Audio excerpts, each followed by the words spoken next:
Aprender español puede ser una aventura fascinante, pero ¿sabías que los hablantes de alemán suelen tropezar siempre con los mismos obstáculos? Hoy descubriremos juntos cómo evitar estos errores frecuentes para que puedas comunicarte en español con naturalidad y confianza. Un aspecto curioso que diferencia al alemán del español es el orden de las palabras. En alemán, cambiar la posición del verbo o del sujeto puede ser algo común, pero en español, esto puede modificar por completo lo que quieres decir. Por ejemplo, decir Juan come manzanas no es igual a decir come manzanas Juan. Aunque ambas frases son correctas, el énfasis cambia ligeramente, y esto puede generar malentendidos si no sabes manejarlo bien. Así que recuerda siempre mantener la claridad en el orden de tus frases.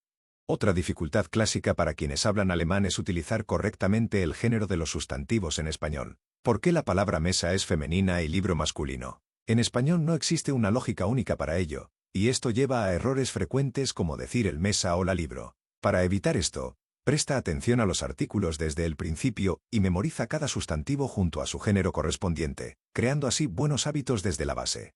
Pero cuidado con otro enemigo silencioso del aprendizaje: los falsos amigos. Estas palabras son términos que se parecen mucho entre el alemán y el español, pero cuyo significado es muy distinto.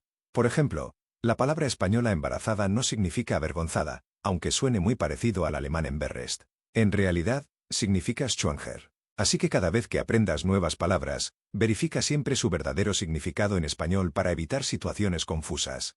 Además, un desafío común para estudiantes de habla alemana es dominar el subjuntivo y los tiempos verbales en español. Muchos se preguntan cuándo usar sea o es, o dudan al elegir entre tiempos verbales como he hecho o había hecho. Una clave sencilla es recordar que el subjuntivo expresa dudas, deseos o situaciones hipotéticas. Por ejemplo, decimos espero que vengas pronto, nunca espero que vienes pronto. Esta pequeña diferencia hace que tu español suene mucho más natural.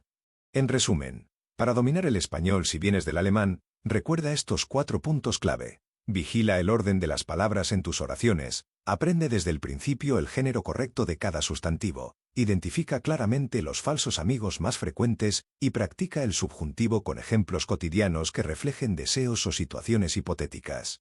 En la descripción del vídeo tienes un enlace a un artículo completo para profundizar aún más en este tema. Ahora, piensa un momento. ¿Alguna vez te has visto en una situación incómoda por un error así al hablar español?